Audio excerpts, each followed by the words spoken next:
I need to go. I wonder how old that broadcast is. We may need to go do some work on that today. I don't know. Well, we got a million other things we need to do. So right now I'm waiting for YouTube to begin and then we can start. All right. Then let me go to YouTube itself. I'm opening up YouTube, looking at, I got notifications here. All right, good. No notifications. No notifications directed directly at me. In other words, so no one's left bad comments or mean comments or whatever. Okay, here we are. Oh, wait, what just happened? I don't know why that just happened. Okay, let's try that again. I tried to click on my content and it moved to something else. There it is. Bad comments or mean comments or... All right, do that. Turn that off. All right, I think we should begin here in just a second. Welcome in, Georgia. I see Georgia has tuned in. I greatly appreciate it. And not the whole state. A listener from Georgia has tuned in. Thank you so very much. I know when I say it that way, I'm like, well, it sounds like I'm saying the entire state of Georgia just tuned in to this broadcast, which I guess would be really cool if, an entire state tuned in, but that's okay. Has tuned in. Thank you. All right. We sound okay there. All right, a couple of broadcasts are going on currently on the Sermon Audio platform. So, you can, if you're not happy with me, go check one of those others out. One of those is a funeral, so it would probably be kind of depressing. So, so you're stuck here. All right. Are you ready? We will begin here in just a second. Let's do this. Let's see if we can get something accomplished. All right, are you ready? Let me see here. Let's go to this. Ladies and gentlemen, we go live in 5, 4, 3, 2, 1. Hang on. In a minute. Hang on. We'll begin here in a second.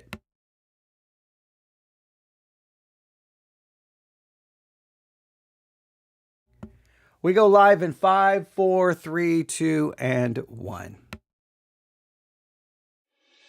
Looking at our world from a theological perspective. This is the Theology Central Podcast, making theology central. Good morning, everyone. It is Tuesday, October the 21st, 2025. It is currently 11:08 a.m. Central Time, and I'm coming to you live from the Theology Central studio, located right here in Abilene, Texas. And this is another episode in our ongoing series, the Sermon Audio Daily, where I turn on this microphone to try to point you to interesting content, things you should listen to, things you should check out on the Sermon Audio platform. That includes the Sermon Audio website, sermonaudio.com, the Sermon Audio app, which is called Sermons by Sermon Audio, I believe. And you can look up the Sermon Audio app on the Google Play Store, the Apple App Store, or for your Fire tablet in the Amazon App Store. So check it out, download the Sermon Audio app, and then you'll have access to millions of sermons. Thousands are added every single week. Hundreds are added every single day. And when you look at all of that content, you may go, where do I begin? What do I listen to? And you may realize you're not really utilizing all the stuff that's actually there. So the Sermon Audio Daily, I come along and I'm like, all right, guys.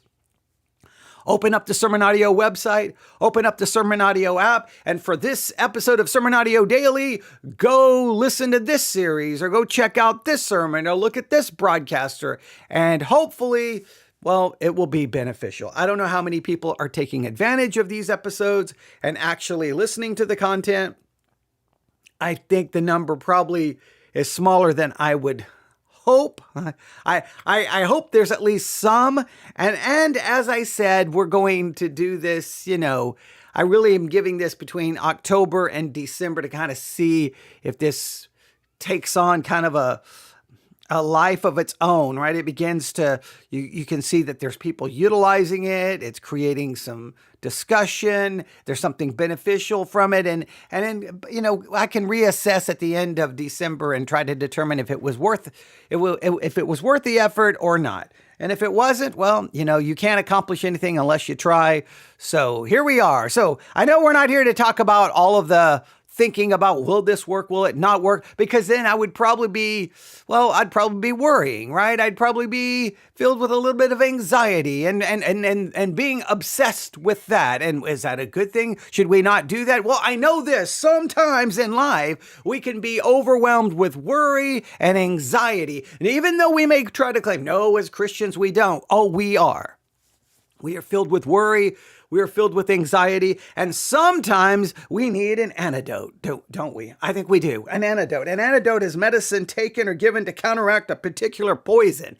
And that poison can be worry, anxiety, all of those negative emotions. And we need an antidote. We need something that will help us, counteract that particular poison. And so what is the antidote to worry?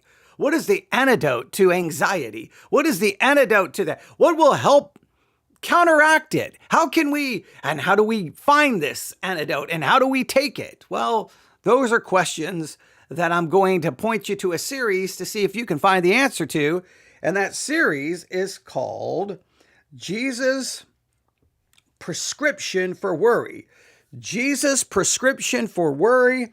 The series includes 4 sermons. It started on March the 12th, 2005. It concluded on March the 26th, 2005. 4 sermons. The title of the series, Jesus' Prescription for Worry. This comes from Calvary Baptist Church Reformed. This is a Reformed church. Calvary Baptist Church. Again, look for the series, Jesus' Prescription for Worry. Look for that right now on your Sermon Audio app or the Sermon Audio website. Jesus' Prescription for Worry. You know you found the right series when you see that it was dated March the 12th, 2005 to March the 26th, 2005. Also, you'll notice that the sermons are entitled Worry, Antidote 1, Worry, Antidote 2, Worry, Antidote 3, 4, and 4, Antidote number 4. So they give you 4, I guess we'll call them antidotes, to help us overcome, to counteract the poison of worry. 4 sermons. Now, see, how long are these sermons? Now, these are pretty popular sermons. The first one has over 400 downloads. And I do feel good in seeing this. I do feel good in seeing this because I'll notice this in my series. The first episode is always the one that has the most, the largest number. And then you have massive drop off after that, which is somewhat discouraging. For every pastor, it has to be discouraging. I'm going to start this series. Here's the first message. Here's the first episode. You get 400 people, and then all the rest of the episodes combined. Episode 2, 3, and 4 here are less than 400 combined. So the first episode, over 400. The next 3 has less than 400 combined. That's a massive drop off. And that is so discouraging. And I know what happens, right? And this is the thing with the Sermon Audio platform. People got a million things to listen to. So they saw your part 1. Great. By the next time you do part 2, they've moved on and 5,000 sermons have been added to the Sermon Audio platform. So they don't even know where your part 2 went unless they're literally following you or trying to keep up with your content. So that's another reason why we do the Sermon Audio Daily, to help you maybe, hey, when you start a series, maybe try to listen to all of it, right?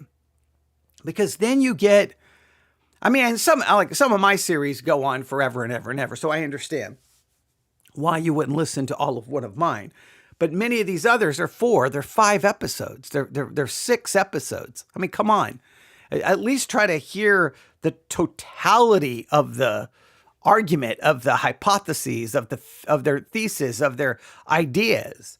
So, but the first one has 400 downloads. Worry Antidote 2 has 100. Worry Antidote 3 has about 100. And Worry Antidote 4 has about 100. So it's, massive drop off from 400 to 100. But at least they're all over 100. So that's good for them. This is not one of those series that only has 5 or 6. But again, we're going to pick from everything. So it's called Jesus' Prescription for Worry, Calvary Baptist Church Reformed, Worry Antidote 1, Worry Antidote 2, Worry Antidote 3, Worry Antidote 4. Please, and I will put a link to the series in the show notes, but please look it up. And here's what I would challenge you to do as you listen, all right? Here's kind of my hermeneutical challenge for you to think about as you're listening. First, identify what is the antidote that they, in each message, what is the antidote for worry? Do they give us 4 different antidotes? Is it just 4 episodes giving us the same antidote? What is the antidote? Or what are the antidotes, plural? What is the solution to worry? And then as you figure out exactly what they think the solution is, ask yourself, is the solution law? Meaning, if you don't want to worry, you've got to do this, you got to do this, you got to do this, you got to do this, you got to do this, you got to do this. Or is the solution gospel, meaning the reason we don't worry is because of what Christ has done for us? Now, I will argue anytime pastors provide for you a solution that is law, all they are providing you is further opportunities to fail, further opportunities to see your sin, your weakness, your frailty, your inability. And I know pastors disagree with this, but most sermons give solutions. Their solutions are, whatever the problem is, the solution is always law-based. It's what you must do. It's what you must do. It's what you must do. And I know that's kind of a hallmark of American Christianity, right? Even though we say we believe in salvation by grace alone, through faith alone, because of Christ alone, it's always about do this, don't do this, stop doing this, do this more, do this less, do this, stop, don't. And it's you just go to church to get a list of things to do. That's all you do. You go to church, I'm going to get a list of things to do, and then you're going to go home that week, and then you're going to fail. And then you go to church next week to be handed a new list of things to do, in which you're going to fail. And then you go to church the next week giving things, and all you do is compile a list of do's and don'ts that you're never going to do and you're never going to don't. Okay, you're just going to continue to fail because you are a sinner by nature. You are a sinner, and you are going to sin from the day of your salvation all the way to the day of your glorification, all right? Until glorification, you are going to sin. I don't care what churches tell you. I don't care if they tell you how much power you've been given, how God, you're just going to fail. You're in perpetual sin. I've talked about that a million times, and I can prove that biblically and theologically. Again, just take one scripture, be holy as God is holy. You're never going to do that, so therefore you're in perpetual sin. If you're guilty of one point of the law, you're guilty of all of it. So, sorry, you're in perpetual sin. So if you go to church and they just give you things to do, you're not going to ever accomplish them because you cannot be perfect. You say, well, I can try. You can. I mean, I'm not saying you shouldn't, but I'm just saying the reality is it's going to end in failure to some level, because when it's God's law that they give you, God's law demands absolute perfection internally and externally. And what you do and what you don't do, everything from your words, your thoughts, your desires. I mean, yeah. So what is the antidote to worry? This is theologybets.com, where we put bets on theological questions. Okay. No, I'm sorry. Should I start a betting site on theology? Okay. We do. This is sermonbets.com, where we make predictions about sermons. You know how people make predictions about sporting events? Okay. I said, hey, in this series on worry, what do you think? Is the antidote law, or is the antidote gospel? Is the solution what you do, or is the solution found in what Christ has done? Now, go listen and determine what the antidote is and if it's law or gospel. Again, the name of the series, Jesus' Prescription for Worry, Calvary Baptist Church, parentheses, Reformed, 4 sermons. Worry Antidote 1, Worry Antidote 2, Worry Antidote 3, Worry Antidote 4. I know I've been repetitive there. Why? Because I want you to look these up. And I will put a link in the show notes. So, this fits perfectly. Yesterday, I talked about the day that was and the day that wasn't, my own struggle with worry and anxiety and pain and difficulties in life. I still got plenty. In fact, that day yesterday only got worse in some ways in regards to things to worry about. So, then I think it makes perfect sense then to point everyone to a series on the very subject we discussed yesterday. So I want to listen to some of it because I want to hear what the antidote is. And then maybe we'll do a sermon review on some of this later on. But I think it should be interesting. It fits with what I talked about yesterday. And there you have it. Your episode, your issue of the Sermon Audio Daily for today, October the 21st, 2025, is Jesus' prescription for worry. Go listen, go consider. Hopefully it will be beneficial. Thank you. Everyone have a great day. Oh, remember, there'll be a link in the show notes. God bless.